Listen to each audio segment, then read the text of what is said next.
Hello friends, I'm so glad you stopped by. I'm Arlen Yoder and this is Arlen's Living Water Springs blog. The title of my video blog today is Puzzling. As you can see, I'm in the process of putting together this puzzle. I've always liked puzzling. I have fond memories of putting puzzles together while growing up. I can remember pretty intricate puzzles we worked on as a family, such as round ones sometimes that had very many small pieces. I especially loved the ones with nature scenes on them. But my favorite part of puzzling was putting them together with family members. Mom, who's no longer living, was famous in our family for doing the double tap. When she found a piece that fit, then she looked at us with a wide grin.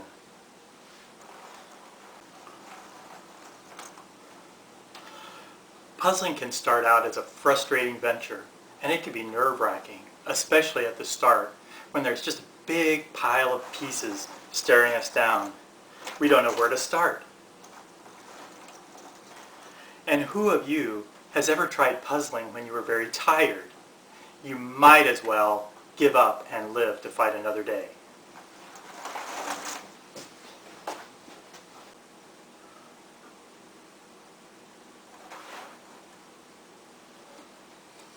Everybody has their own way of puzzling.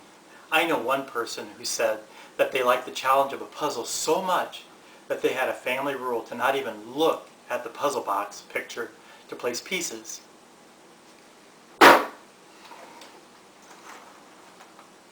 But that's a little too extreme for me. I like to enjoy myself when puzzling.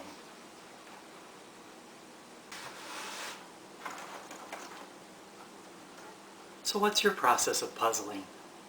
Do you take the jumbled pile, as I do, and first turn all the pieces over face side up flat on the table? Do you then separate apart all the pieces with the straight edges and begin to form the outside frame?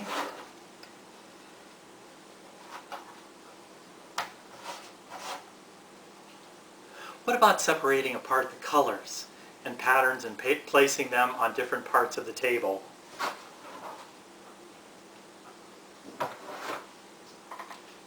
Then, do you begin to fit a couple pieces together here and there? Yeah, here we go.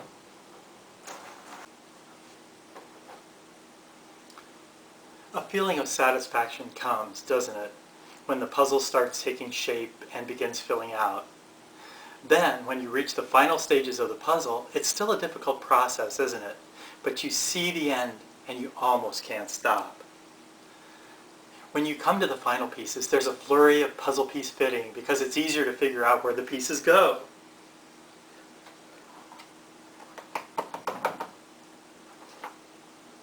Some of the pieces that you felt were surely from another planet, or at least from another puzzle, magically find a home.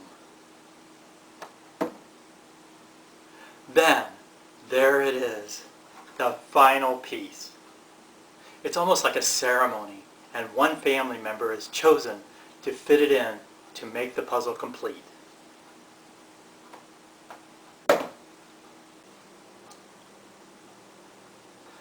You know, our lives are a lot like that puzzle. We begin with a pile of pieces that need to be sorted out and placed on the table. Then we find the straight pieces to outline our lives. The colored pieces are fitted in piece by piece or a couple pieces at a time to paint the direction of our lives. A feeling of satisfaction comes when the puzzle starts taking shape and begins filling out. Then, when we reach the final stages of the puzzle of our lives, we feel compelled to continue the pieces until they come together. Sometimes we become tired and the process seems old, and we almost can't put one more piece together, so we have to wait until we get some rest and regain strength. The vagabond pieces that seem to have no place in our lives all of a sudden find a place, and we understand what the purpose is of something that was previously hidden. Then, there it is, the final piece ready to be placed. Puzzling reminds me of one of my favorite Bible verses. It's found in Proverbs 4:18.